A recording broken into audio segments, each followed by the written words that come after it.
Como presidente de la República he constatado directamente todas estas anomalías y me he sentido en la responsabilidad de asumir una actitud de excepción para procurar acelerar el proceso de esta reconstrucción nacional. Las canciones de Camilo VI.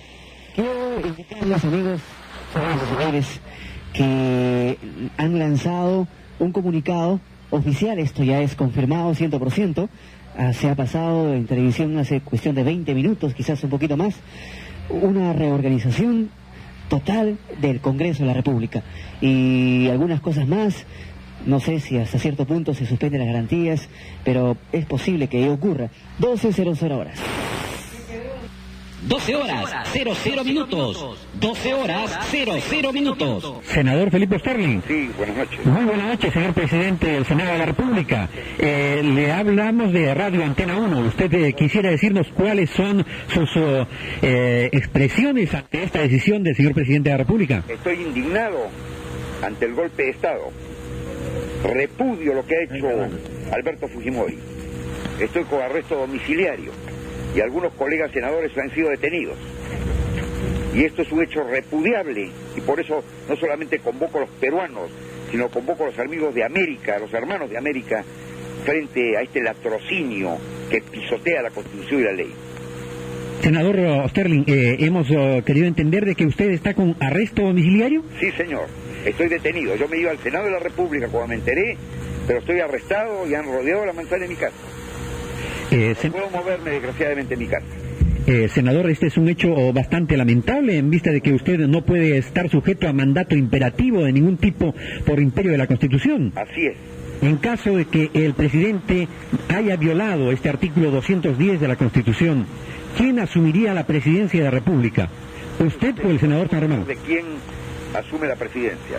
Lo único que le puedo decir es que los peruanos tienen el derecho de insurgencia conforme al propio mandato constitucional, porque esto es un golpe de Estado. Es Radio Antena 1, son las 12 de la noche con 11 minutos.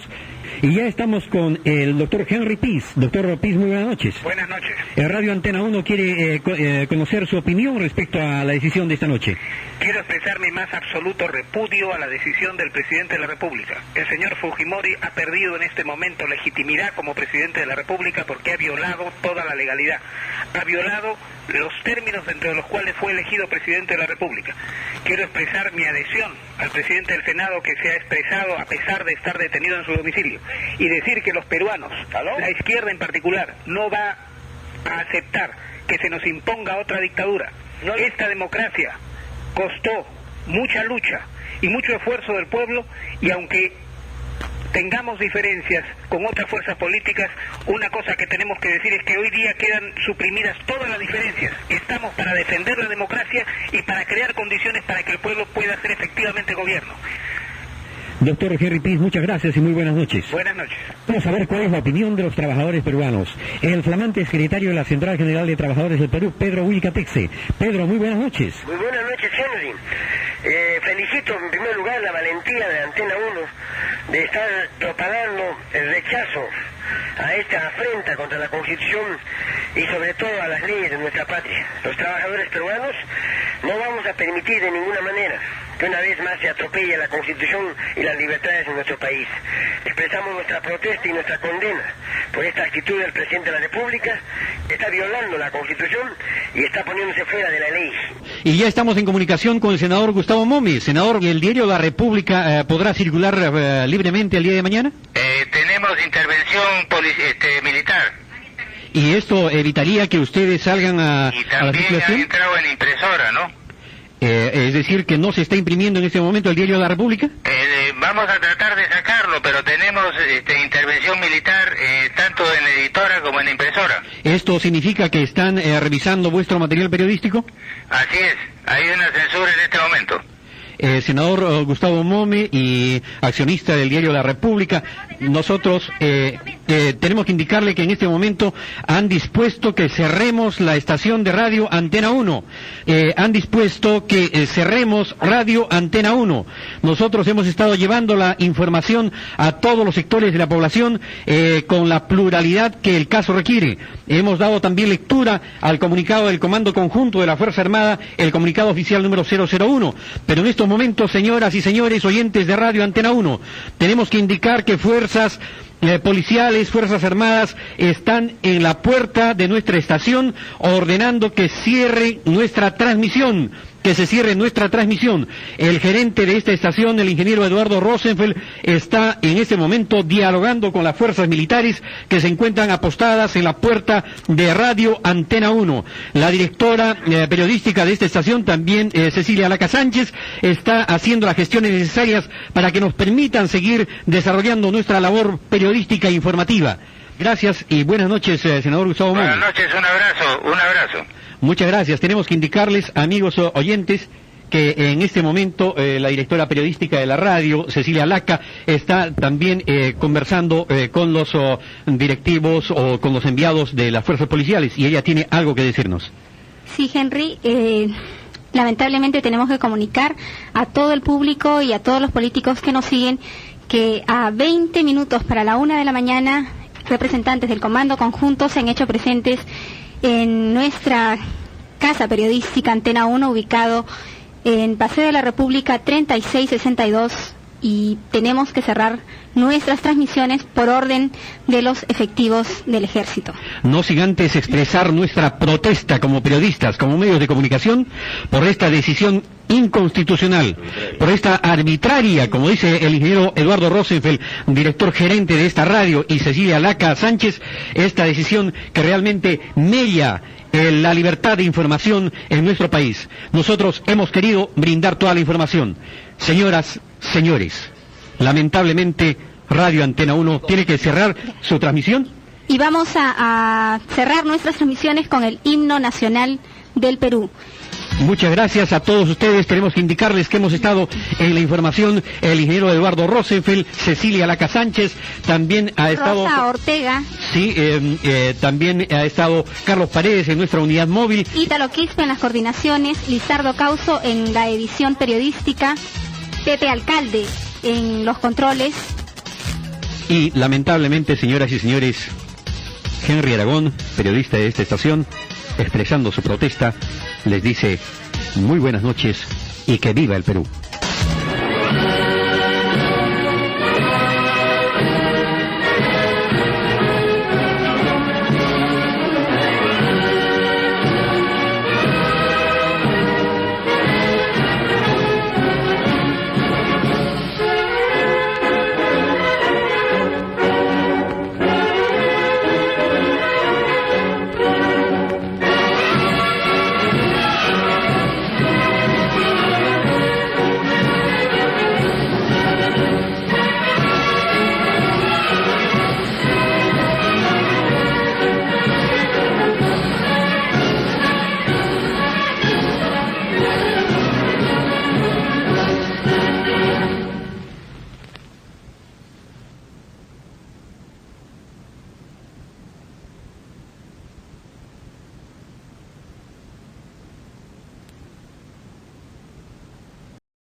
Desde algunas calles antes ya se puede sentir el rumor.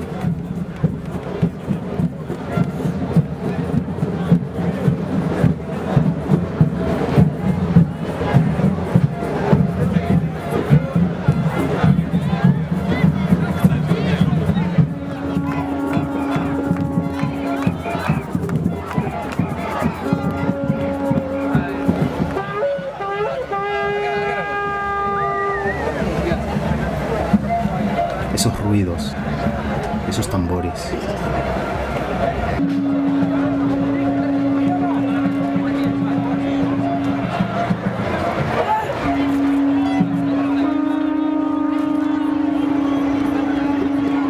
Muchos estudiantes.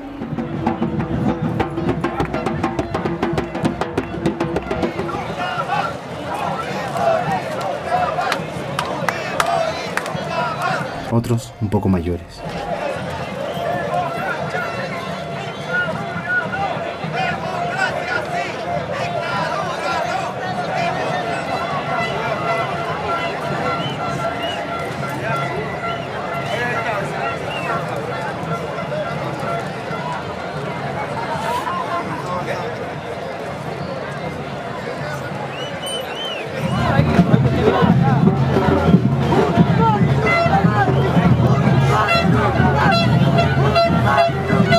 Ahí está la rabia.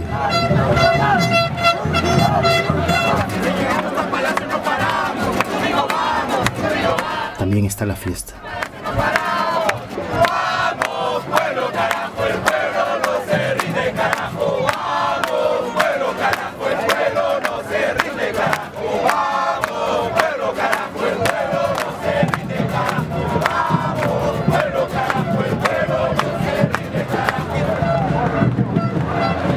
La plaza parece haberse creado para días como estos.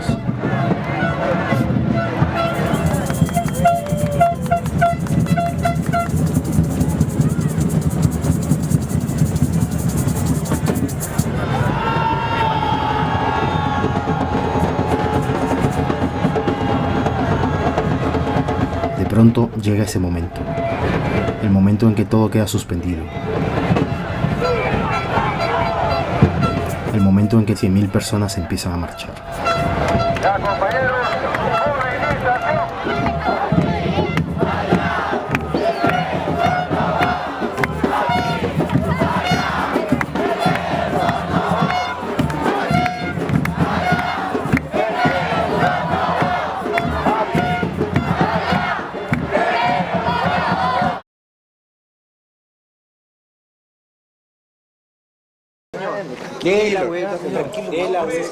no le venga a la mano. El precio internacional por las huesas es escándalo, maestro. Somos peruanos todos. Usted no es prepotente, estoy simplemente preguntando, soy periodista y quiero pasar, nada más. ¿Dónde queda la casa usted? ¡Póngase una punta cada uno! ¡Aparecí! Por favor, tenga la movilidad sur. Está bien, está bien. Cumplimos orden. Tenga la movilidad sur.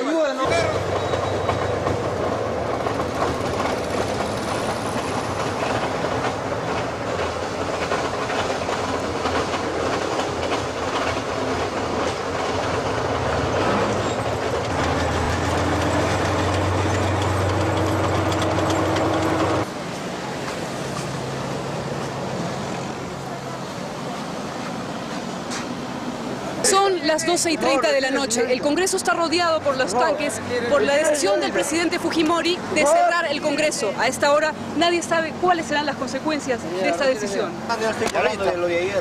Y atención, comandante.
Hay que tomar fotos a la gloriosa Fuerza Armada del Perú. Vamos a retirarse. A retirarse. Cuidado. Yo soy Carlos el Colegio Abogado. Este es mi colegio. Y usted no me grite. Este es mi colegio. Yo soy la autoridad acá. Se baja la voz. ¿Qué autoridad es usted? Ya, por yo procedo. Más respeto, señor. Ya no hay nada, señor. Más respeto. Me acompaña. Suba, señor, suba. Suba al carro. Suba al carro. Yo soy Carlos el Colegio Abogado. Déjalo.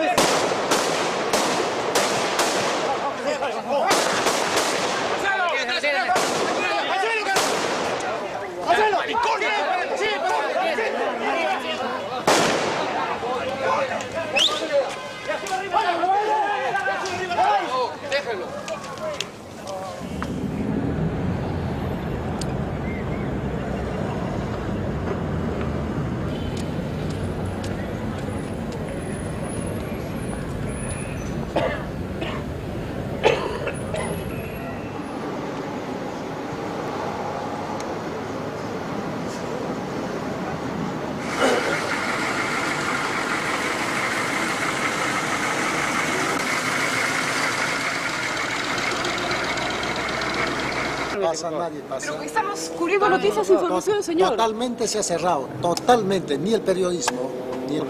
¿Cuál es la orden? ¿Me puede decir? ¿Cuál es la orden que está pasando? Del comando conjunto, totalmente, nadie ingresa.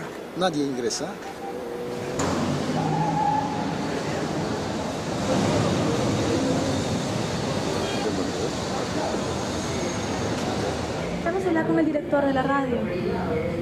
No se encuentra en estos momentos.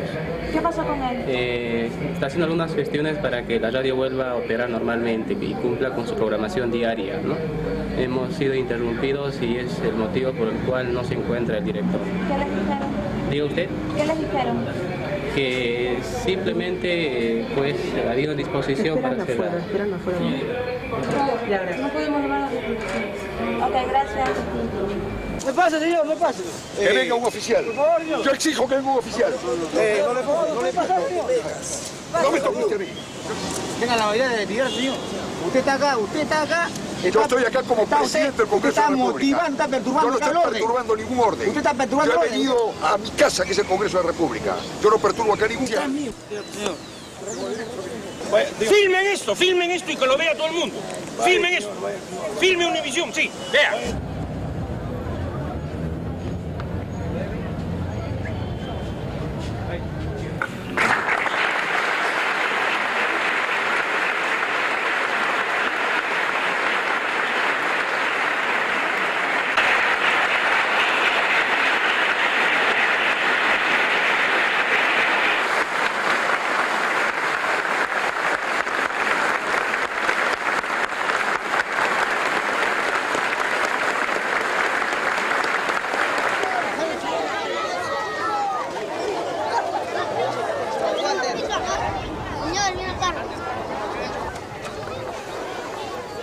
Ahí están, esos son los que venden al Perú. Ahí están, esos son los que venden al Perú.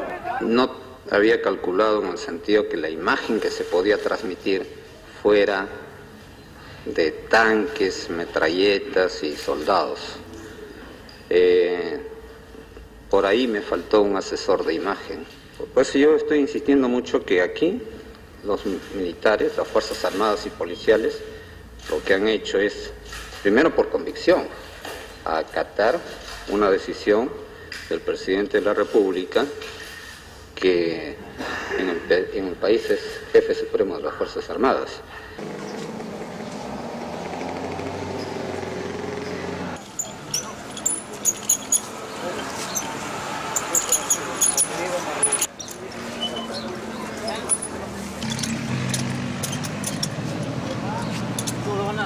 ¿No lo vas a filmar? Claro. ¿Para qué? No sé, está bonito ahí cuando borras no a la dictadura. Necesitamos romper con el pasado y fundar aquí y ahora un nuevo país. Compatriotas, no quiero terminar este mensaje sin agradecerle la confianza depositada en un gobierno que solo quiere servir a la causa de los grandes intereses nacionales. Muchas gracias, pueblo del Perú. Muy buenas noches.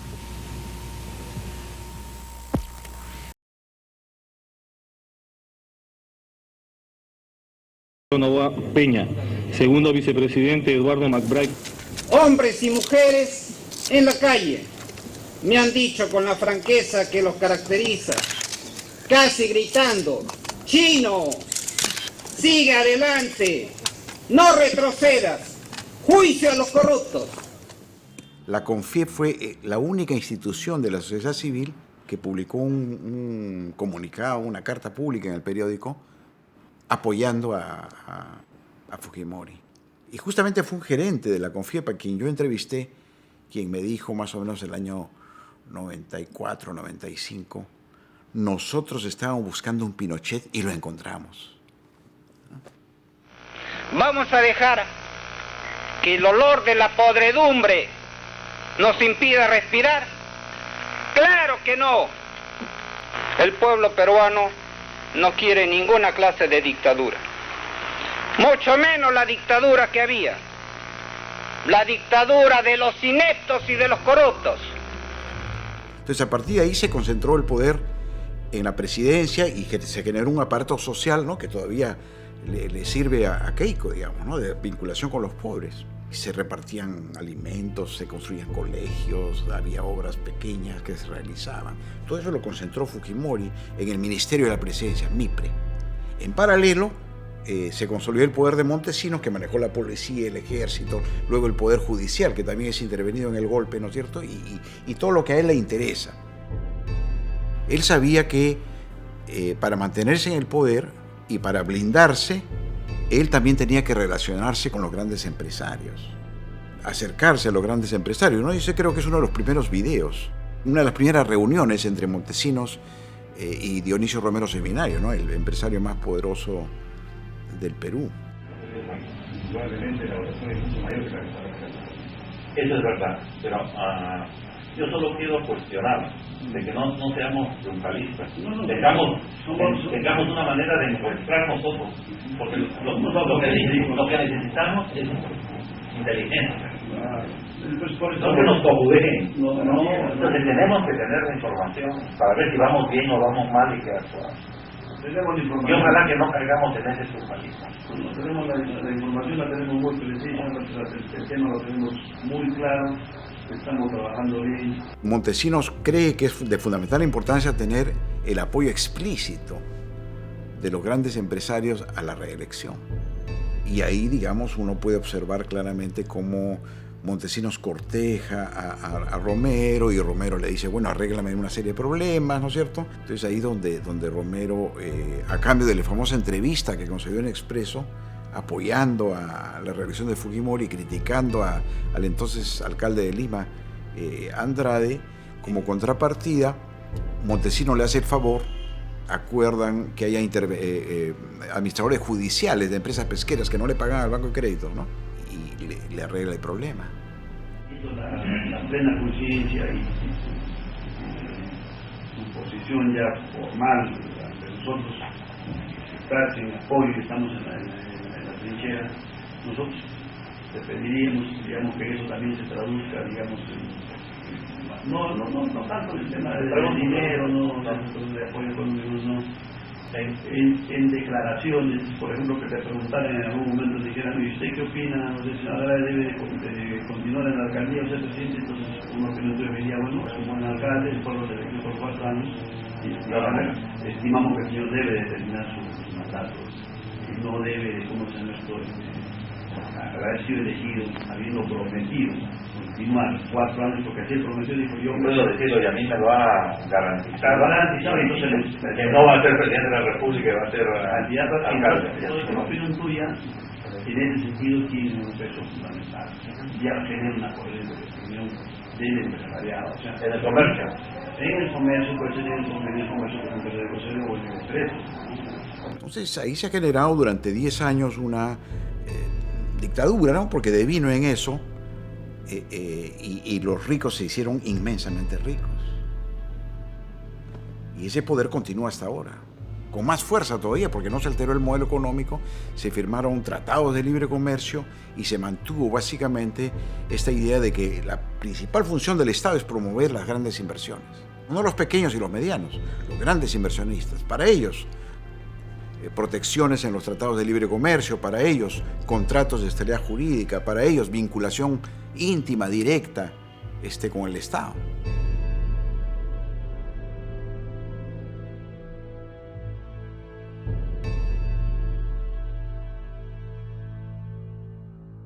Está el momento central, digamos, de todo este drama que es la salida de Montesinos fuera del país, cuando ya se ha visto el video. Y Fujimori ha anunciado que él ya no está encargado, ¿no? Montesinos pone una serie de condiciones o exigencias. Una de las exigencias es que él sale en vuelo privado a Panamá. Y Dionisio Romero Seminario, que tiene una empresa que se llama ATSA, Aerotransportes S.A., le concede ese favor a Montesinos, y Montesinos viaja en avión privado. Entonces, una relación estrecha entre Fujimori, Montesinos, Romero, digamos, ¿no? No son dos, es un triángulo de poder que se mantiene hasta el final. Y si tú ves las declaraciones de la CONFIEP apoyó la reelección de Fujimori el 2000, la CONFIEP lo apoya abiertamente a Fujimori.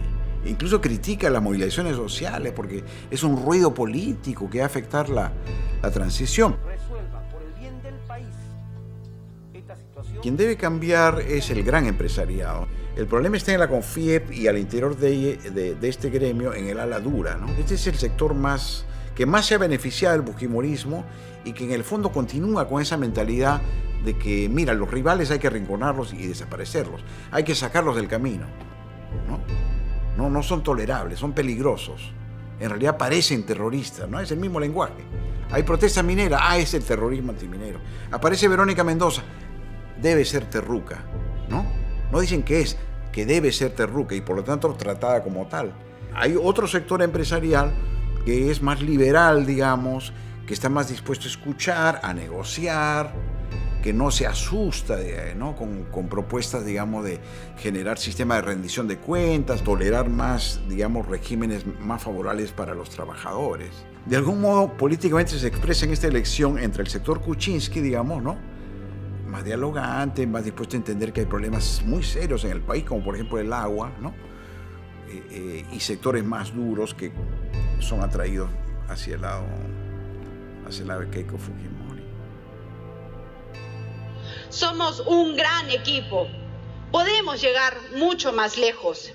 Ese es el reto, el compromiso y la obligación de Fuerza Popular con nuestro país. Muchas gracias.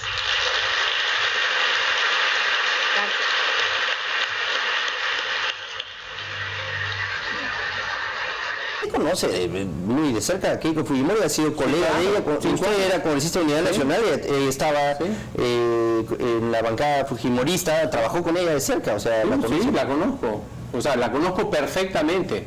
¿Sé lo chancona que es? Ajá. Al final nos dio la premisa. Ahí está.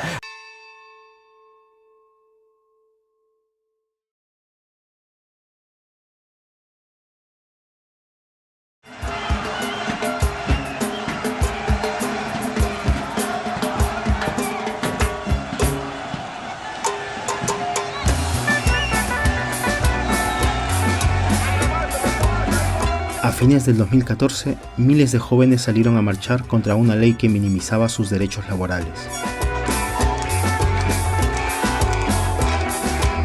Para la gran mayoría de ellos, estas fueron sus primeras marchas.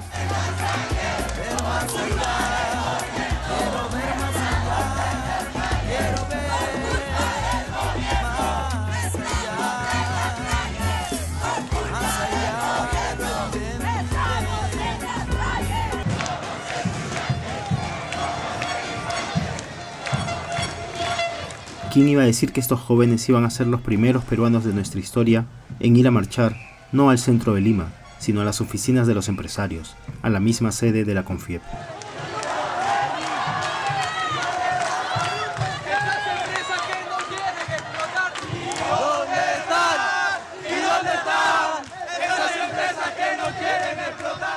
Bueno, los estudiantes han protestado básicamente por aspectos políticos, pero creo que tiene que ver también con un punto muy sensible para los jóvenes, es decir, el punto referido al futuro. El futuro lo ven los estudiantes cada vez con mayores dificultades.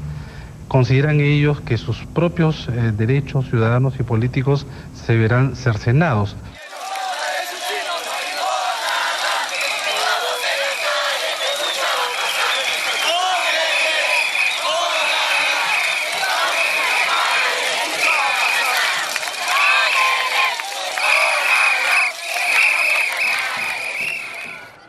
La primera marcha de mi generación fue el año 1997. Las primeras pancartas, los primeros kilómetros, la primera represión. De la Plaza Francia habían partido los universitarios, jóvenes que nunca antes habían participado en una manifestación cívica de este tipo.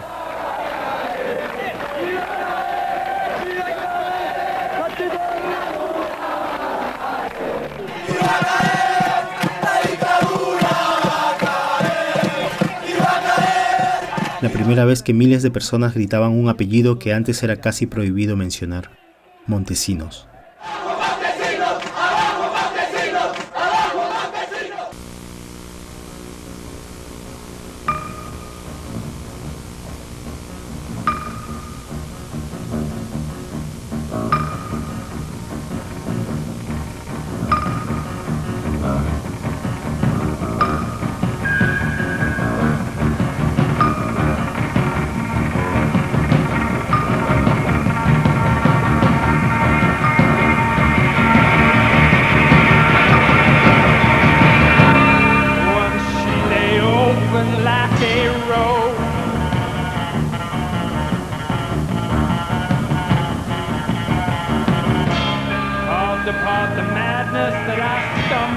from,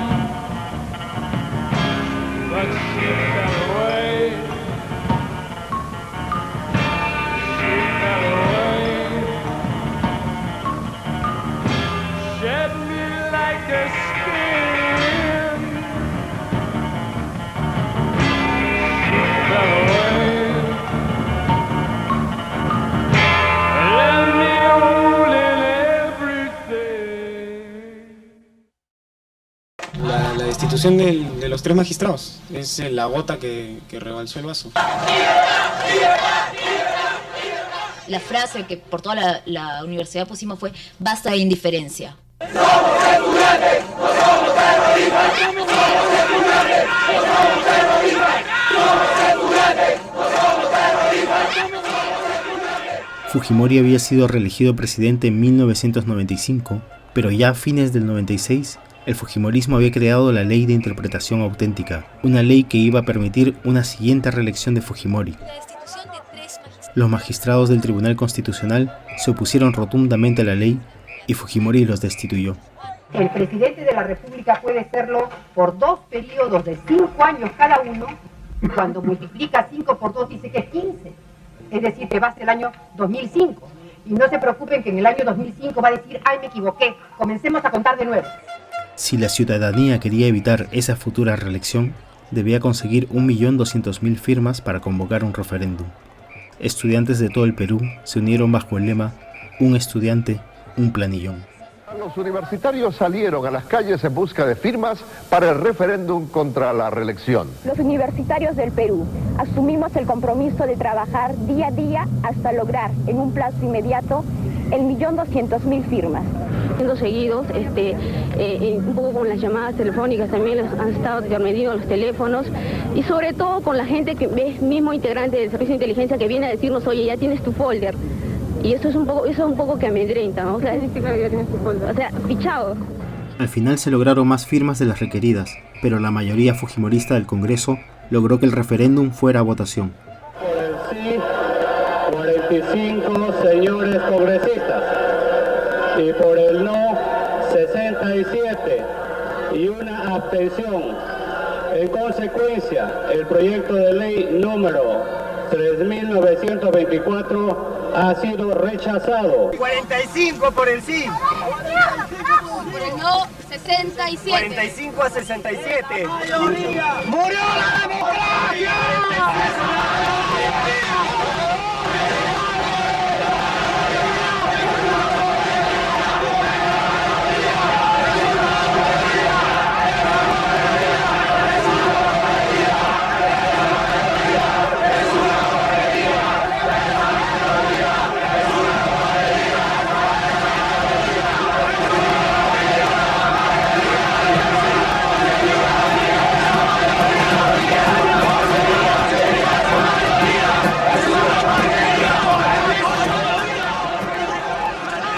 Muchas gracias a todos los congresistas por haber permitido este debate democrático. Recuerdo que éramos muchos de cuarto de media y de quinto de media, yo estaba en quinto, que nos parecía que realmente era nuestro futuro el que se estaba jugando, ¿no? Y que no podíamos quedarnos callados, ¿no? Que la cosa estaba muy mal, que era muy evidente que Fujimori era corrupción, era mafia, ya teníamos certezas de lo que había pasado en Cantuta, de lo que había pasado en Barrios Altos, que existía algo que se llamaba el Grupo Colina, el escándalo de los congresistas, era terrible. Yo recuerdo esa sensación que uno tenía era gente a la que se le había votado para que sea oposición y de pronto tú te dabas cuenta que eran unos topos, ¿no? Y que evidentemente estaban dando información o estaban traicionando el voto de lo que la gente estaba pidiendo que se hiciera. Hasta ahora recuerdo gente como Javier Díaz-Canseco y esa especie de Javier transmitía, ¿no? O sea, transmitía un poco la indignación de lo que estaba pasando, pero también de lo que él sentía dentro de ese congreso, ¿no? De saber que no sabía si el de al lado acababa de ser comprado o no había sido comprado, qué había pasado. Ver la televisión basura y ver los periódicos basura y ver cómo mentían y cómo inventaban estos psicosociales todo el tiempo. Y todo lo que querían era generar miedo, ¿no? O sea, ir a generar miedo y tener a una sociedad inmovilizada por el miedo. En el 98 fui a mi primera movilización grande, estando en el colegio todavía, sí. Yo recuerdo que fue la del pasaje Olaya, a alguien, no me acuerdo, a alguien lo golpearon, recuerdo que hubo una cosa complicada con los estudiantes.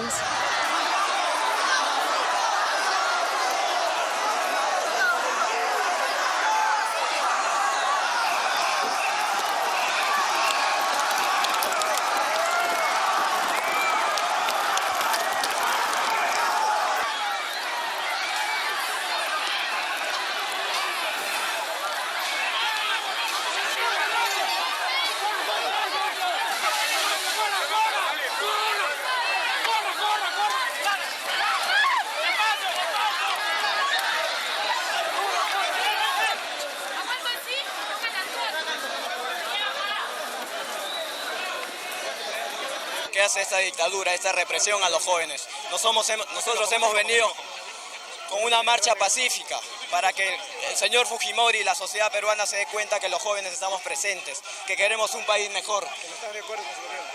No estamos de acuerdo ni con su gobierno, ni con nada que ver con Fujimori. Eran como unas cartillas muy chiquititas de si te detienen, a quién tienes que llamar, qué cosa tienes que hacer, qué derechos tienes, cómo reclamar o no, porque también pasaba que había gente que se llevaban al zinc, ¿no es cierto? Y que de pronto le mostraban fotos de nosotros en organización de reuniones. Era un tiempo difícil, ¿no? Era un tiempo de mucho miedo, era un tiempo de... Todos sabíamos que el señor Montesinos tenía infiltrados en todas partes, sabíamos que manejaban muchísimo dinero y que tenían una presión muy grande sobre el movimiento laboral, obrero, ¿no es cierto?, sobre la CGTP. Y a pesar de eso, mantuvieron ellos una actividad muy fuerte, ¿no es cierto?, presente, de lucha contra el fujimorismo, a pesar de los golpes que sufrieron, ¿no? El 92, probablemente uno de los momentos más importantes de resistencia fue Pedro Wilca siendo secretario general de la CGTP, levantando lo que después fue una indignación general, ¿no? Y lo mataron, ¿no?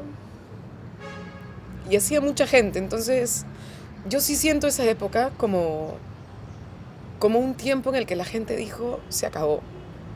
O sea, se acabó.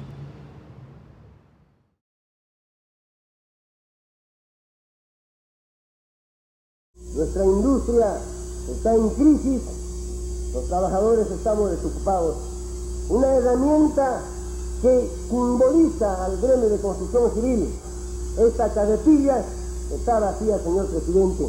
Queremos llenarlo de obras, queremos llenarlo de trabajo y la entregamos como símbolo de construcción civil.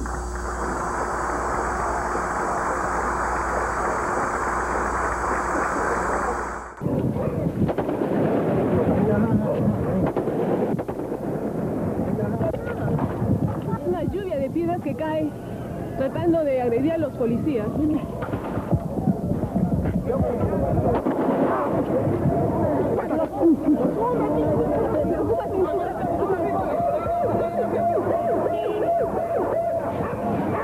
Diciembre de 1991. El gobierno de Alberto Fujimori crea dos leyes con el fin de iniciar una reforma laboral: la Ley de Fomento del Empleo y la Ley de Relaciones Colectivas. Con el pretexto de lograr mayor inversión privada, estas leyes facilitan el despido masivo y limitan la acción de los sindicatos. Son viejas antecedentes de una futura ley Pulpín. Pero en 1991 son leyes resistidas y Fujimori no puede aplicarlas, hasta que llega el 5 de abril de 1992. Disolver temporalmente el Congreso de la República hasta la aprobación de una nueva estructura orgánica del Poder Legislativo, la que se aprobará mediante un plebiscito nacional. Con el autogolpe del 5 de abril, 12 derechos laborales se borran de un plumazo. El 16 de diciembre de 1992, Construcción Civil declara una huelga nacional. Luego de esa huelga, la policía llega hasta el local de los trabajadores y ocurre este enfrentamiento.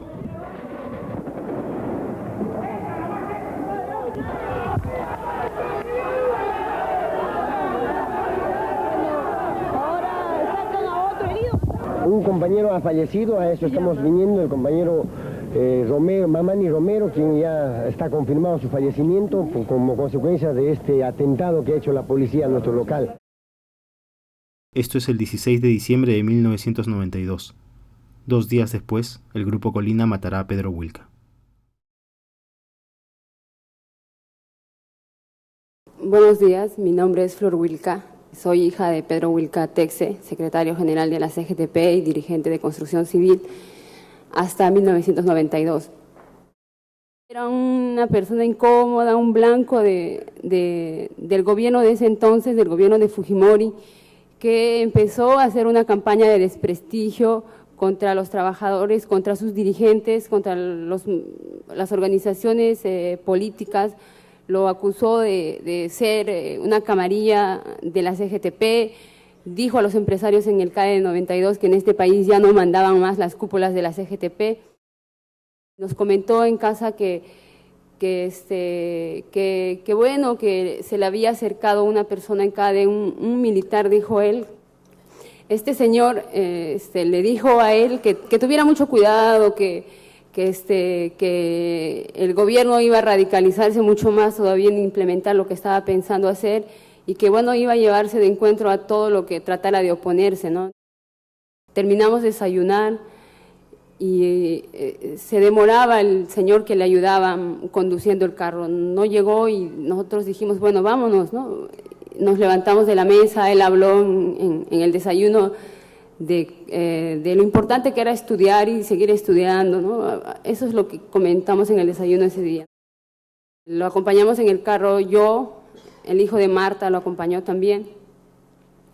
Subimos al carro y bueno, yo estaba un poco distraída, arreglando unos papeles que llevaba sobre las piernas. Me subí al carro y de pronto mi papá se sentó, puso la llave del coche para encender el carro y de pronto escuché unos disparos, escuché unos sonidos tan bajitos que no pensé que eran tan cerca, ¿no? Pensé, como era diciembre, que eran unos cuetones de la Navidad.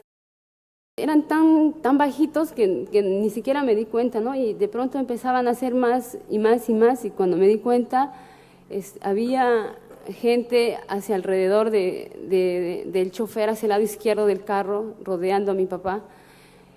Yo me asusté mucho, me bajé del carro, entonces traté de correr hacia mi casa. En la puerta estaban Marta, estaban mis hermanos, ellos seguían disparando. Yo traté de llamar a la policía, pero no sabíamos qué hacer en ese momento. Luego todo se tranquilizó, la gente empezaba a venir a la casa, mi papá no bajaba del carro, ¿no? Eso me desesperó más todavía. La gente decía, no lo toquen porque tiene una bomba, va a explotar. No querían que lo tocáramos. Yo lo subí a un taxi, me lo llevé en un taxi hasta el hospital. Cuando llegamos al hospital, recién pude mirarle la cara, tenía varios impactos de bala en la cara, en la cabeza. Nunca más volvió a decir nada, nunca más volvió a estar con nosotros.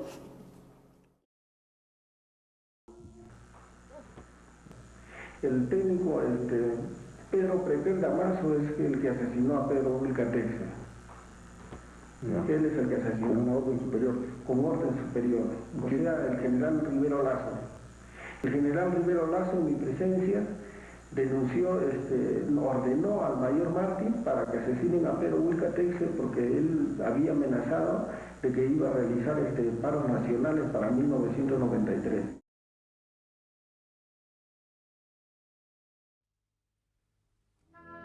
En la Escuela Militar de Chorrillos, la academia donde se forjan los soldados que buscan llegar a general, recuerdan a Mayor Santiago Enrique Martín Rivas como alguien introvertido, alguien que no destaca en los deportes, tampoco en los estudios.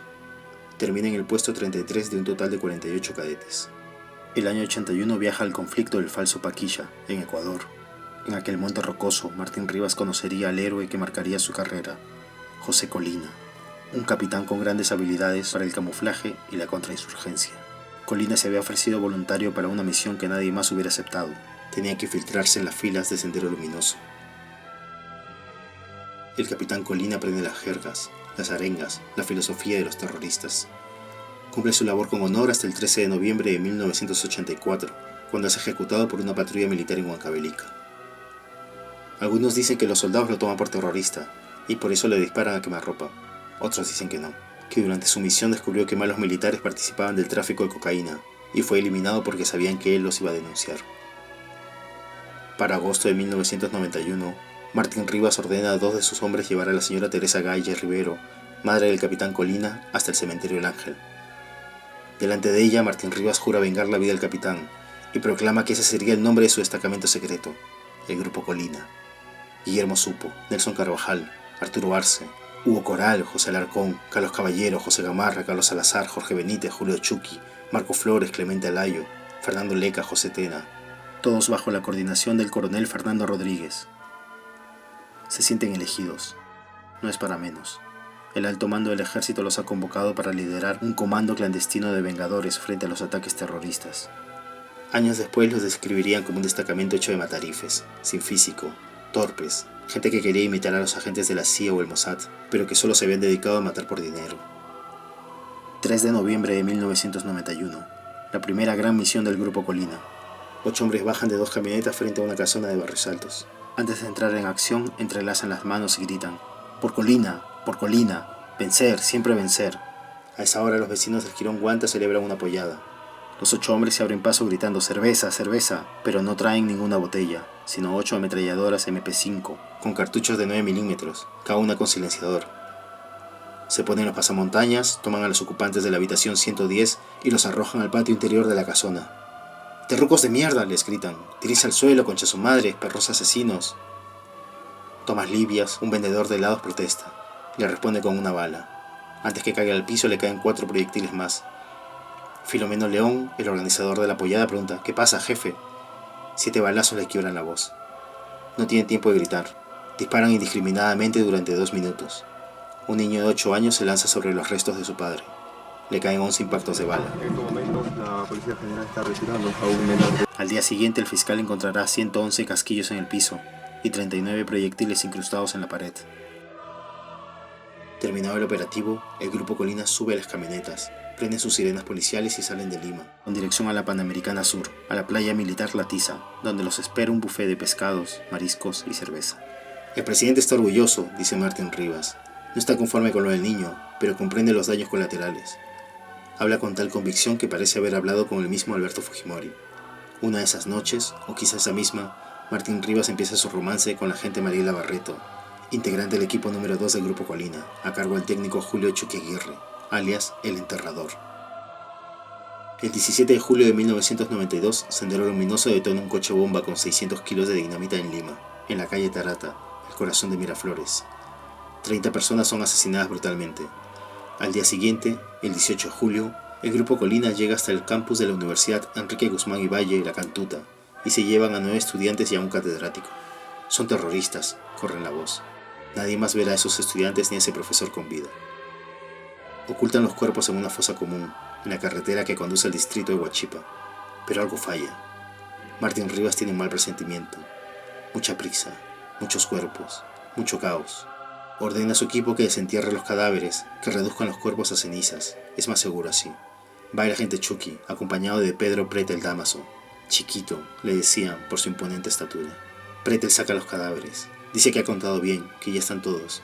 Pero un año más tarde, en julio de 1993, el equipo de forenses que investiga el crimen en La Cantuta encuentra el cadáver entero de Enrique Ortiz Perea, cuerpo enrollado dentro de un fardo negro, bañado con cal, casi momificado. Ese fue el único cadáver completo que se encontró de la matanza de La Cantuta. De los otros han encontrado restos, huesos. El cadáver de Richard Armando Amado Cóndor ni siquiera ha sido hallado. Tampoco se sabe dónde está el cuerpo de Pedro Yauri, periodista del programa de radio Punto Final, quien había criticado duramente a los militares por haber detenido a la familia Ventosilla Castillo, unos campesinos que habían sido tomados por terroristas. Tanto se quejó Yauri en la radio que al final soltaron a los Ventosilla, pero la última palabra la tenía siempre el Grupo Colina. El 24 de junio del 92 se dividen en 2 grupos. Unos van por los Ventosilla, otros por Pedro Yauri. A este se lo llevan a una playa abandonada. Fue Martín Rivas el que lo obligó a cavar su propia tumba contra el agente Chuqui años después. Cuando la fosa está lista, descargan una ráfaga de metralleta sobre Yauri. Al día siguiente, en otro lado de la ciudad, 6 de los Ventosillas amanecen ejecutados al lado de una carretera. Barrios Altos, La Cantuta, Pedro Yauri, Pedro Huilca, los campesinos del Salta. Cada operativo del Grupo Colina parecía destinado a abrir un proceso judicial. Finalmente, una corte marcial los lleva a juicio. Martín Rivas no entiende, sus agentes tampoco. ¿Por qué a juicio si solo cumplimos órdenes? Calma, les dice el general Nicolás Hermosa Ríos, nada menos que el propio jefe del Comando Conjunto, el tercer hombre más poderoso del Perú. Calma, silencio, ya lo vamos a solucionar. El tiempo le da la razón al general.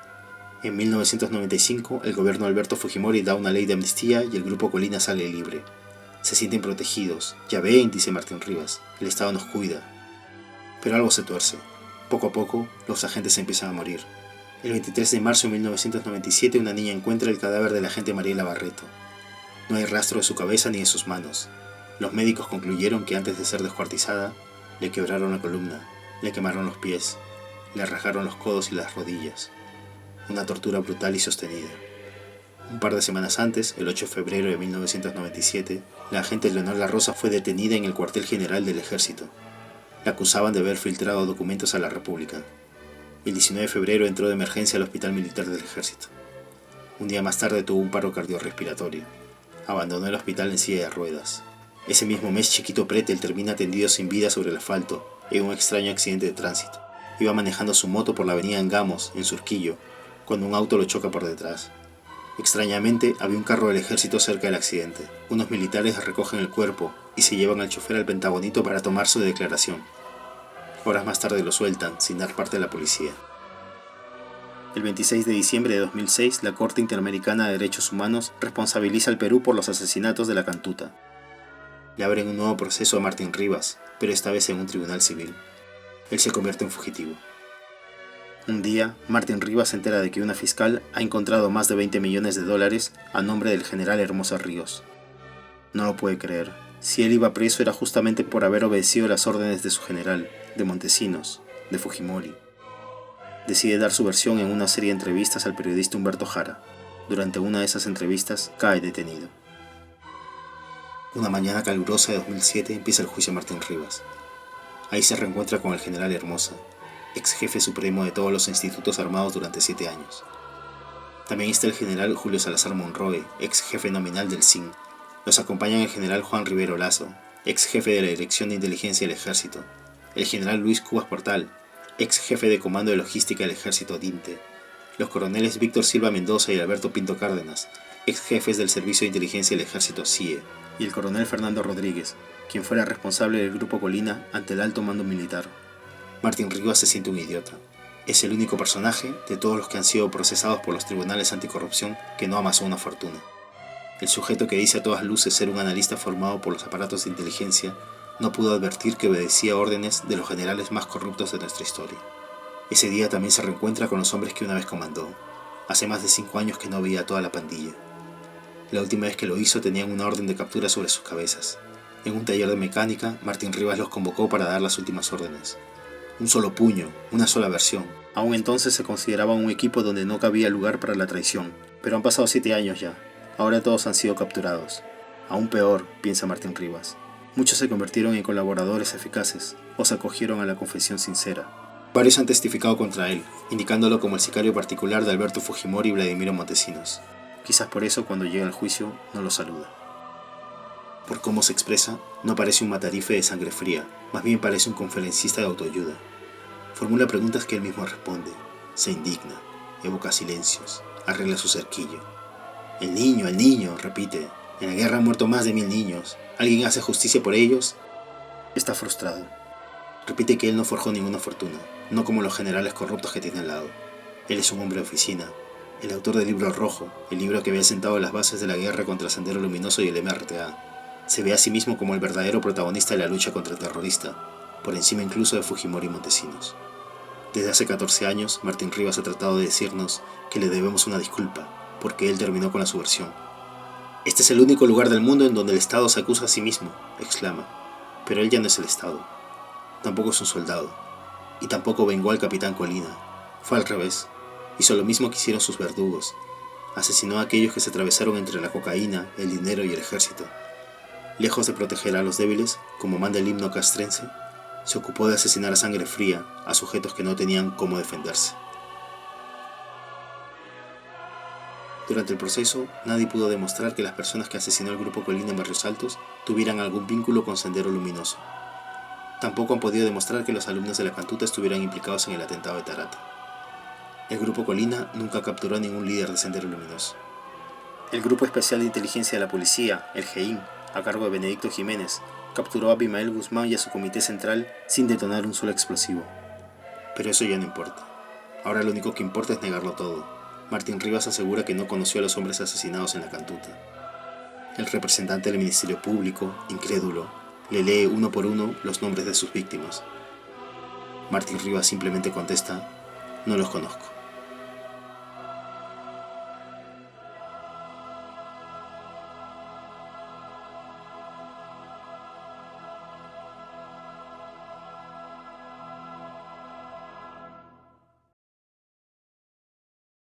He dicho difundir a fondo los métodos de planificación familiar. Las mujeres peruanas deben ser dueñas de su destino.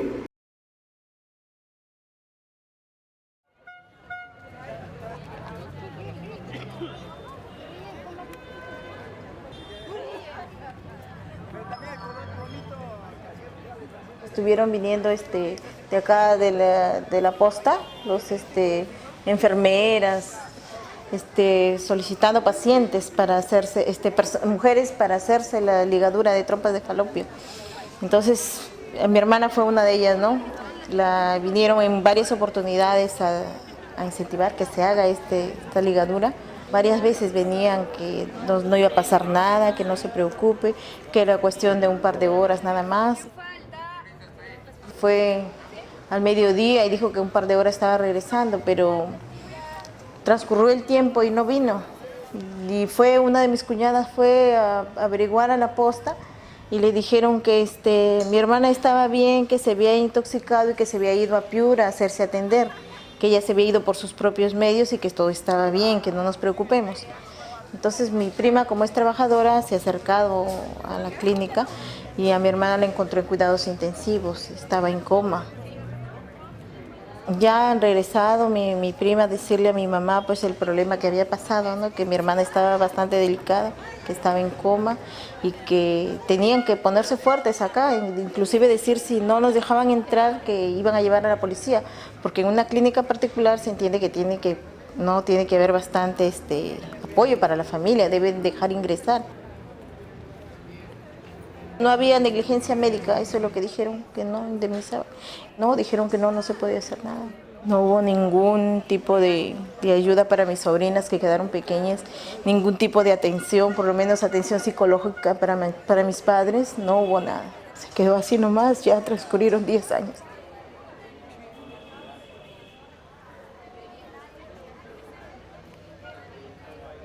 Toda mi ropa me han quitado, me han calatado, entonces en ella mi esposo también se ha asustado.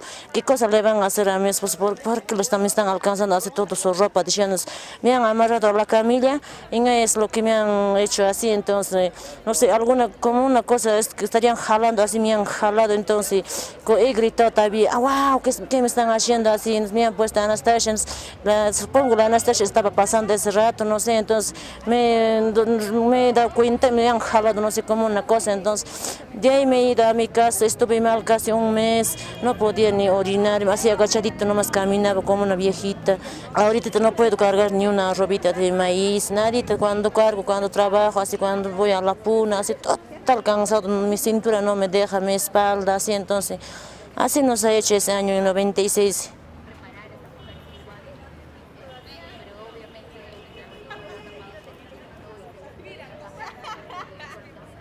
Vinieron 2 o 3 veces a mi casa, el señor Hermenegildo Cusihuamán, que era el sanitario de la posta, y una obstetriz Elvira, ¿no? La primera me negué, la segunda le dije que iba a conversar con mi esposo. Entonces mi esposo no quiso, me dijo que no, que ¿por qué? No sabía cómo te harían, que esto. La tercera venía, le dije, ¿sabes que mi esposo no ha querido? Me ha dicho esto. Entonces me dijo, no, todo va a ser gratis, todo, no te preocupes de eso. Aprovecha ahora que todo es gratis así. Fui pues con ellos a que me hagan eso. Cuando me estaban haciendo, me sentí algo mal. Entonces sentí unas cosas, no, parece que sin anestesia, no sé, sentí dolor, entonces dije, por favor, me está doliendo. no soportan. Me dijo, no, no te preocupes, eso es así, es normal. Decía, bueno, en la tarde nos llevaron a nuestras casas, así, nos dieron unas pastillas. Con esto basta. Desde hace 2 años yo he estado, sufriendo con hemorragia, mucha hemorragia, desmayos, adelgazamiento, hinchazón en la parte aquí, hinchazón en la vagina. Entonces lo único que hago es bajo la posta, le digo, estoy así por esta razón. Eso es natural, no, si te va a pasar y da unas pastillas. Yo compré 3 pastillas. Gracias a Dios encontré una doctora bien buena. Me han hecho, desde el principio, todo tipo de análisis. Me preguntó si para hacer la ligadura me habían hecho análisis. Si nos habían hecho papá Nicolau, todo para saber si teníamos infección o qué, ¿no? Nada de eso. Le dije, no, han podido morir. Hay muchas personas que han muerto con esto. ¿Cómo se han podido descuidar? Así. De ahí me han estado haciendo estudios hasta que ahora llegaron al punto de que tengo principios de cáncer.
Pareciera que el gobierno estuviera imponiendo métodos masivos de esterilización. Es totalmente absurdo, ¿no? A mí me parece que se está entrando en un jueguito que yo francamente no esperaba. Este es un comunicado de la subregión de salud de Huancavelica, donde dice: personal nombrado deberá captar 2 pacientes para AQV mensual.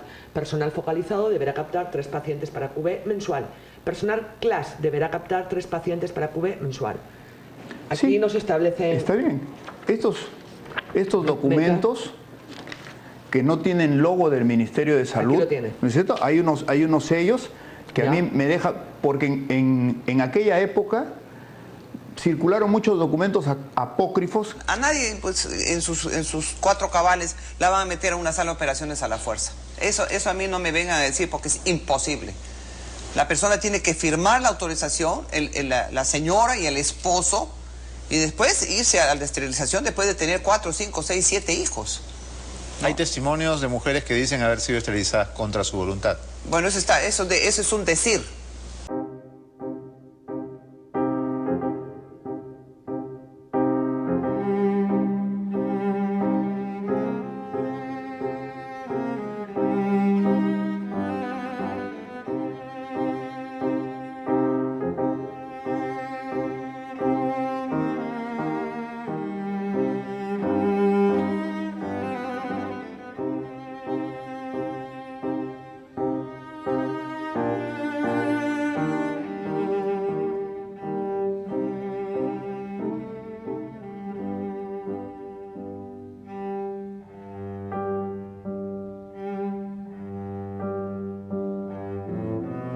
Estos casos excepcionales, con los cuales yo me solidarizo como mujer y como madre, creo que han sido errores humanos.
que esperar para poder saber quiénes son realmente. Vale decir que la única comunicación que han tenido ustedes es con las autoridades de derechos humanos. Sí, con ellos. Enrique Ortiz, ¿no? Verificar adecuadamente. Octavo ciclo de Cultura Física y Deporte. Él se llama Enrique Ortiz Pereira.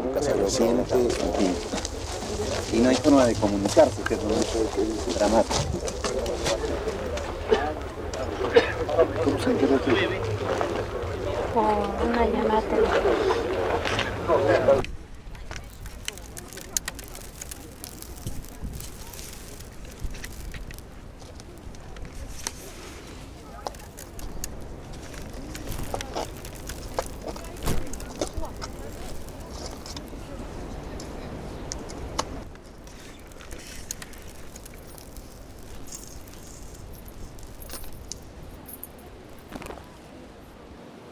Atendiendo el pedido de doña Raida Cóndor, el doctor Cuba se dirigió a su domicilio, ya que ésta había reconocido el llavero y aseguraba que las dos llaves grandes eran las de las puertas de su casa. Pasadas las 3 de la tarde se hizo la prueba en la cerradura de la reja del número 1158 del Jirón Italia en La Victoria. Tanto esa llave como la del interior 1, lugar de la residencia, abrieron las respectivas chapas.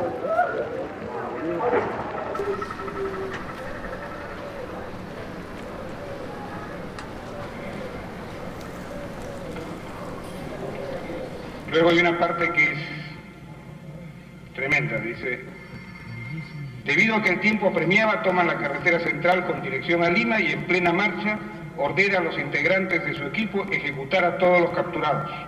Inicialmente se coordinó para enterrarlos en un lugar seguro, pero como el tiempo les jugó una mala pasada y la luz del alba estaba cerca, cuando se encontraban a la altura de Huachipa, proceden a enterrarlos en las chacras que quedan al pie de la carretera Ramiro Frealé. En una época, cuando se estaba determinando la investigación en el Poder Judicial en el año 93, nosotros hacíamos plantones todos los días, sin descansar. En pleno verano, estamos hablando febrero, marzo del 93. Luego, ya agotados de hacerlo todos los días, hacíamos plantones los miércoles, y se llamaba plantón de miércoles. Y todos los miércoles íbamos a Palacio de Justicia a hacer un plantón.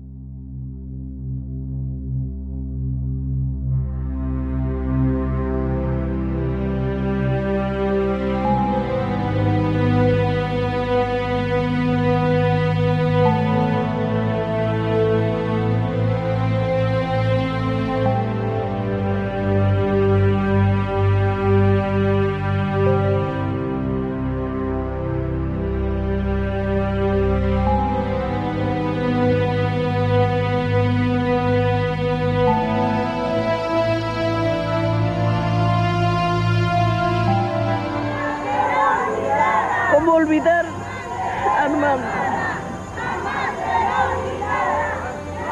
Morir. Pero no le voy a dar el gusto de morirme. Me seguirá viendo. Seguiré pidiendo justicia. Voy a ser su sombra de ese maldito.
Nosotros hicimos un plantón en El Ojo que Llora.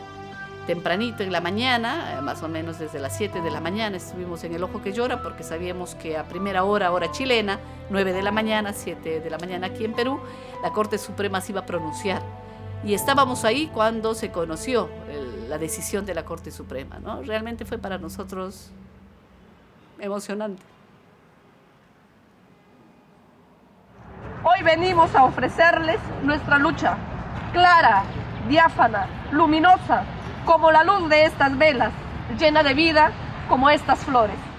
La Corte Suprema de Chile concedió hoy al Perú la extradición del expresidente de la República, Alberto Fujimori. El exmandatario deberá ser juzgado por delitos de corrupción y violaciones a los derechos humanos cometidos durante su gobierno. Como se recuerda, Fujimori fugó del Perú en el año 2000, refugiándose durante 5 años en Japón. Luego de un sorpresivo viaje a Chile, tuvieron que pasar 2 años para que la justicia de este país acepte el pedido de extradición del Perú. Por justicia y por verdad. Nunca más impunidad.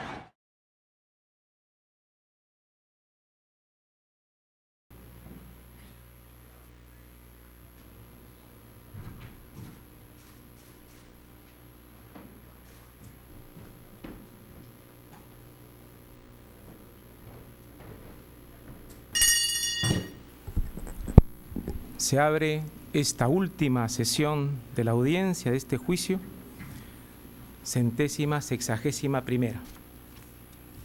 Llegado a este punto de la presentación de la decisión, cabe afirmar que el tribunal ha llegado a una certeza razonable acerca de los 4 hechos juzgados.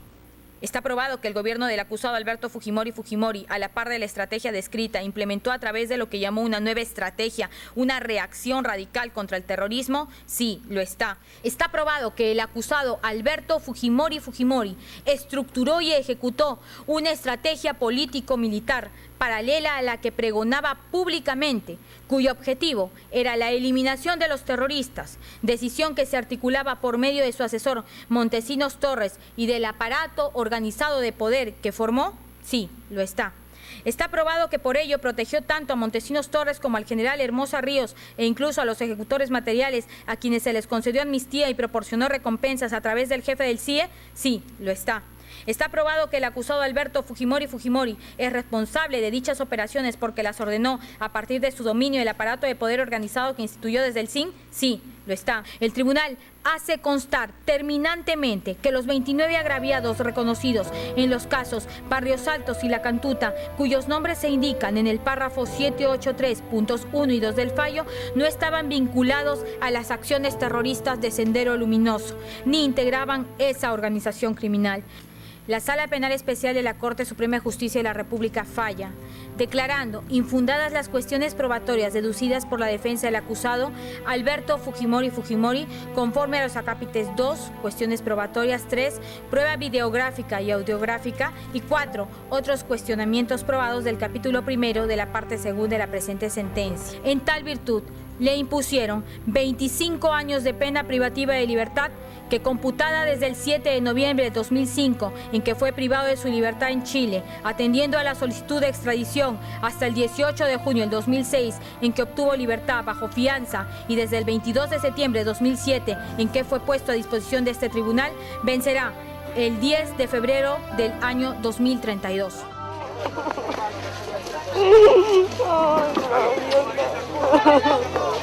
Aló.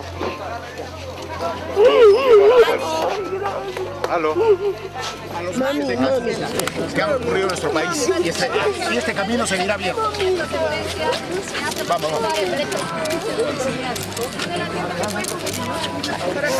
Bueno, esperamos que sí. Emocionada, señora Raya. ¿Está contenta con la sentencia? Sí. Señora, vamos. ¿Satisfecha con la condena? Sí, satisfecha. Se me hizo justicia. Ahora puede comenzar una nueva vida. Sí. Mi lucha de 17 años no fue en vano. Me siento contenta, me siento... Ay, mi cabeza. Feliz.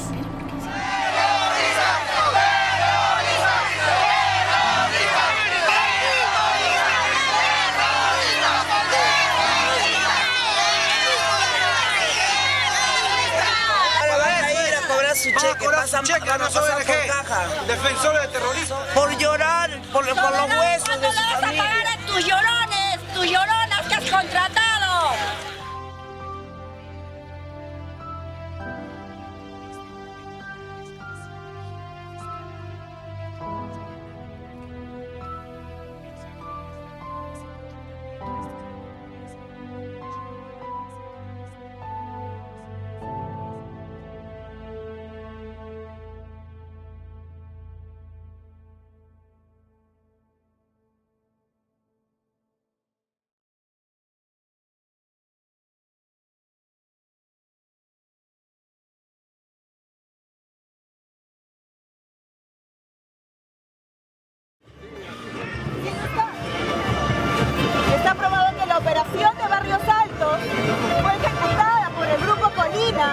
que en el nivel superior estaba el general E.P. Rivero Lazo, director DINTE, y que por encima del general E.P. Rivero Lazo se encontraba el CIN, concretamente Montesinos Torres. Sí, lo está. Está probado que la operación de Barrios Altos fue un crimen de Estado. Sí, lo está.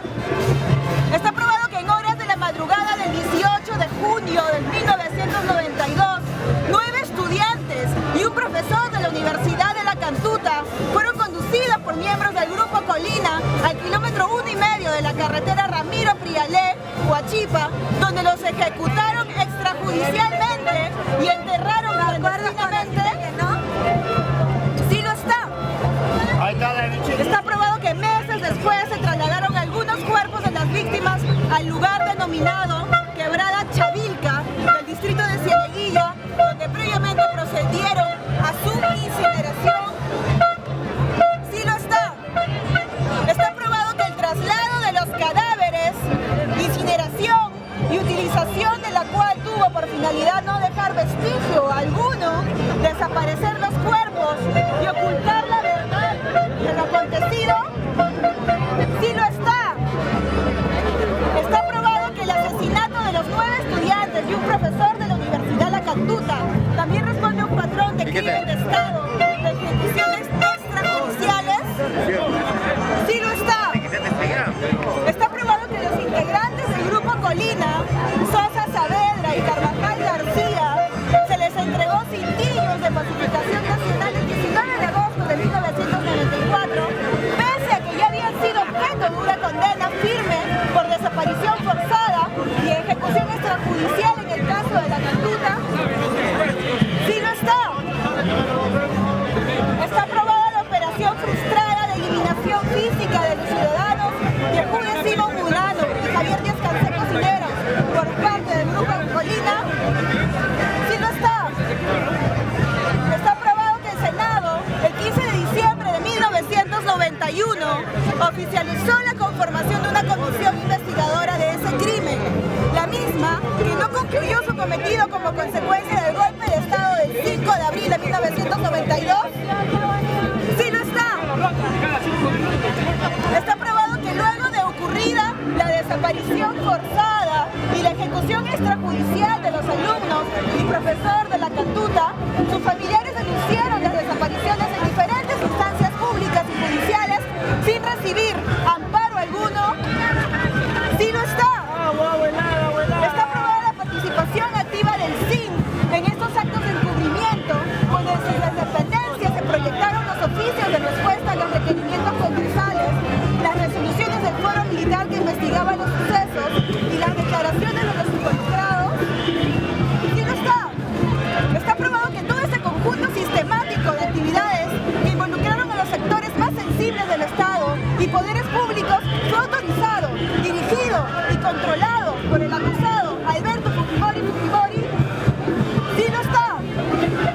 Está probado que el acusado Alberto Fujimori es responsable de dichas operaciones porque las ordenó a partir de su dominio del aparato de poder organizado que instituyó desde el CIN. Sí lo está. Está probado que el acusado, Alberto Fujimori, renunció a la presidencia de la República desde Tokio el 19 de noviembre del año 2000, pero esta renuncia no fue aceptada por el Congreso y por el contrario, declaró la vacancia presidencial por incapacidad de moral. Sí lo está. Corte Suprema de Justicia de la República, Sala Penal Especial. La sentencia de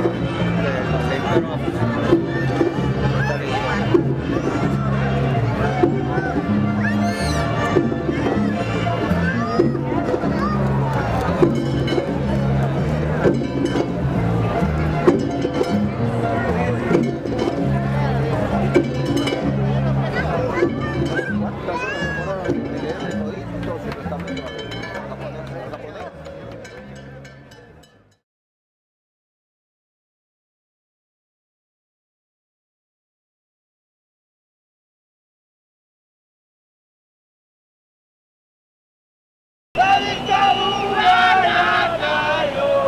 ¡Y la cayó!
algo había pasado durante todos esos años, bastaba que con 2 horas se convocara un mitin para que se llenara una plaza, donde quiera, donde fuera. Y en esas aglomeraciones de gente, en esas manifestaciones llenas de fervor, ahí la gente empezó a sacar los Montesinos, a hablar los Montesinos. Me recuerdo que cuando llegamos una vez a Sicuani, nos distribuyeron folletos, estos octavillas que habían hecho ahí, y yo me quedé sorprendido de lo bien informados que estaban sobre Montesinos, sobre lo que se había hecho. Quiere decir de que toda la labor que hizo, la labor heroica que hizo el periodismo de investigación, ese grupo pequeñísimo de gente, y los pocos medios que estuvieron allá, y los pocos directores de realmente gran honor, como Enrique Sileri, como Gustavo Momellona, y organizaciones no gubernamentales, y organizaciones de derechos humanos, que habían estado constantemente sacando cosas, eso había finalmente fructificado. Usted fue una de las personas que emprendió la marcha de los 4 suyos. Sí, y llegamos a Lima y nosotros hemos vivido en carne propia lo que es la dictadura, la persecución, la agresión y seguramente el deseo de liquidar a todo lo que es oposición. Pero más pudo la fe del pueblo en la democracia y ahora usted ve, la hemos conquistado antes de tiempo.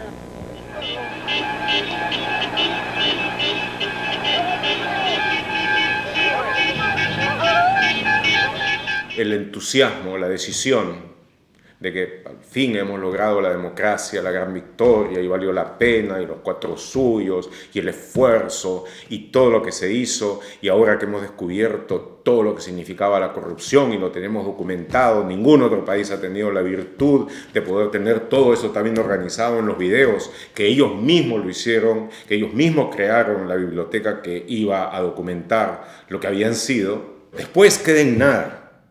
Queda en nada.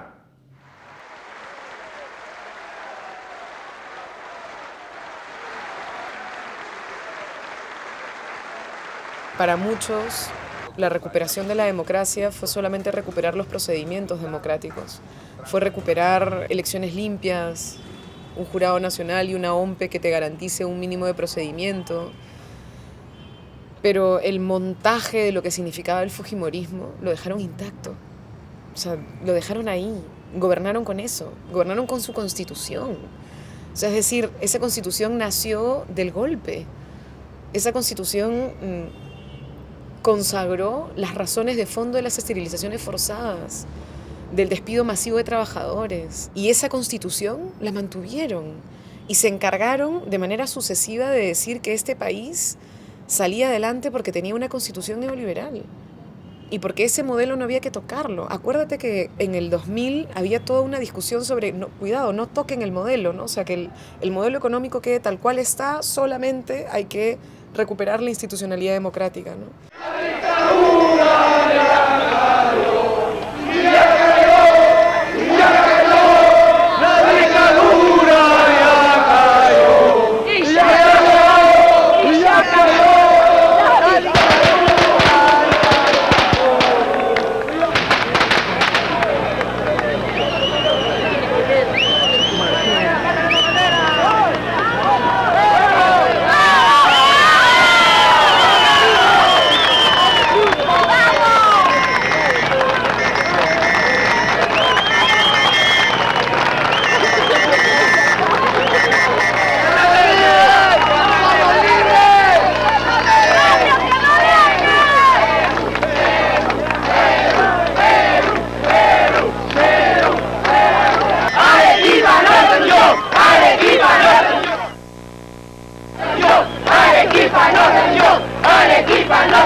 Por el Perú va a cambiar. Hoy día empieza el cambio.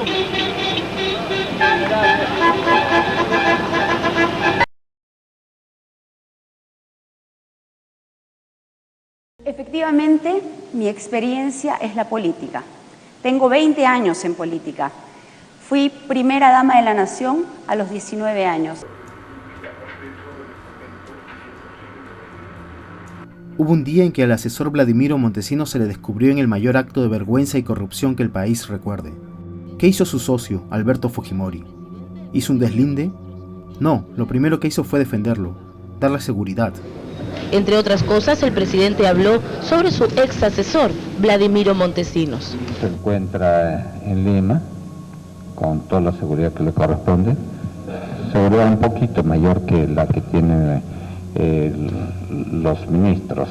Hay que ponerle seguridad a ese hombre que ha cometido errores como todo ser humano, pero también ha contribuido a la pacificación del país. ¿Y qué hizo Keiko Fujimori? Estuvo ahí, al lado. Incluso luego de esa vergonzosa conferencia de prensa, subieron los dos, padre e hija, a las rejas de Palacio como si nada pasara. Keiko Fujimori ha absorbido toda la dictadura del padre. Dicen que era muy joven para darse cuenta. ¿Lo era? Año 1992. Golpe de Estado. Masacres de Cantuta y Barrios Altos. Susana Iguchi, su madre, denuncia los malos manejos de la donación de ropa de Japón. Keiko Fujimori tenía 17 años. ¿Era muy niña como para no darse cuenta de lo que sucedía? Año 1994. El Congreso investiga el desfalco de la Caja de Pensiones Militar y Policial. 400 millones de soles perdidos. El servicio de inteligencia empieza la persecución contra su madre, Susana Iguchi. ¿Keiko dice algo? No, acepta ser nombrada primera dama. Tenía 19 años. ¿Seguía siendo muy chica como para saber lo que pasaba? Año 1995. Se interviene en las universidades. Se da la ley de amnistía en favor del Grupo Colina. Su madre, Susana Iguchi, denuncia oficialmente su primera tortura. ¿Qué hace Keiko? Había cumplido 20 años. ¿Era muy joven quizás para no cuestionar lo que ocurría? Año 1996. Demetrio Chávez Peñaherrera, alias Vaticano, denuncia a Montesinos en una audiencia. Pero en su siguiente audiencia, Vaticano presenta una extraña conducta. No podía articular una oración completa. Keiko tenía 21 años, demasiado joven quizás para entender lo que pasaba alrededor. Mayo de 1997. Keiko Fujimori termina sus estudios de Administración de Negocios en la Universidad de Boston, estudios pagados con dinero del CIN. Ese mismo mes destituyen a los magistrados que se oponían a la reelección. Empiezan las primeras manifestaciones en todo el país. Los hermanos Winter asumen el control de Canal 2. La libertad de expresión se ve severamente amenazada. Sale a la luz el Plan Octavio, dirigido desde el Servicio de Inteligencia para vigilar y hostigar periodistas. Se descubre también el chuponeo a Pérez de Cuéllar. Aparecen los primeros casos de esterilizaciones forzadas. Y así cada año, cada mes, 98, 99, hasta llegar al 2000. Desde entonces no deja de repetir que solo se cometieron errores, que el Grupo Colina debió haber actuado solo. Pero los crímenes de esa dictadura no fueron solo del Grupo Colina. Julio Salazar Monroe, jefe del CIN, 25 y 35 años por violación a los derechos humanos. Humberto Rosas Bonuccelli, el jefe del CIN, 6 y 4 años. Nicolás Hermosa Ríos, jefe del Ejército, 25 años. Esleván Bello, comandante general de la FAP, 8 años. José Villanueva Ruesta, comandante general del Ejército, 8 y 9 años. Antonio Bárcena, comandante general de la Marina, 6 años. Juan de Anderas, el director de la Policía, 6 años. Federico Hurtado, director de la Policía, 4 años. Luis Salas Guevara, el primer ministro, 3 años suspendido. Carlos Boloña Ver, ministro de Economía, 4 años suspendido. Víctor Holguay, ministro de Industria, 10 años. Absalón Vázquez, ministro de Agricultura, 7 años suspendidos. Juan Briones Dávila, ministro del Interior, 10 años. Edgar Solís Cano, viceministro del Interior, 9 años. Blancanélida Colán, fiscal de la Nación, 10 años. Víctor Castillo Castillo, presidente de la Corte Suprema, 4 años suspendido. Alipio Montes de Oca, jefe del Jurado Nacional, 4 años suspendidos. José García Marcelo, vocal del Tribunal Constitucional, 5 años. Nelson Reyes Ríos, vocal supremo, 4 años suspendidos. Alejandro Rodríguez Medrano, vocal supremo, 8 años. Adalberto Seminario, vocal supremo, 4 años suspendido. Orlando Rantón, general del Ejército Peruano, 4 años. Fernando Gamero, jefe de la 7ª Región de la Policía, 3 años suspendidos. A Vladimiro Montesinos, 25 años por violación a los derechos humanos. Y varias condenas más por delito contra la administración pública.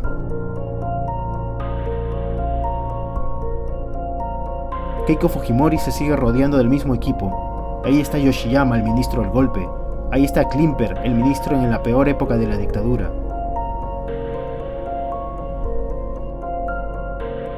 No han llegado al poder y ya han amenazado a todos los periodistas que han osado investigarlos. Keiko Fujimori no estuvo al margen de la dictadura, participó de ella, absorbió todas sus artes y todos sus trucos. Keiko Fujimori es la versión más triste y perversa de su padre. Nos toca preguntarnos si somos nosotros la versión triste y sumisa del Perú de los años 90.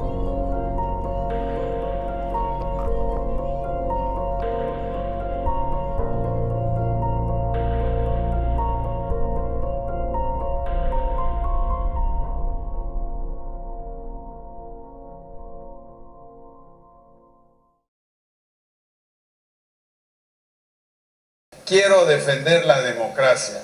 Es lo único que funciona. Los regímenes dictatoriales no funcionan.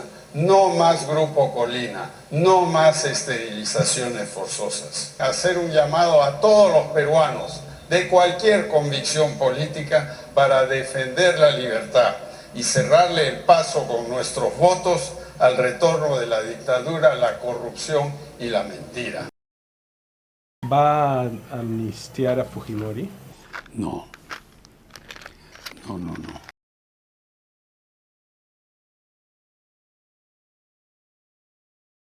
Ciudadanas y ciudadanos del Perú, permítanme interrumpir su velada de esta importante fiesta de unión familiar para anunciar que, de acuerdo a la prerrogativa que me otorga la Constitución, como ustedes saben, decidí ayer, 24 de diciembre de 2017, otorgar el indulto humanitario al señor Alberto Fujimori.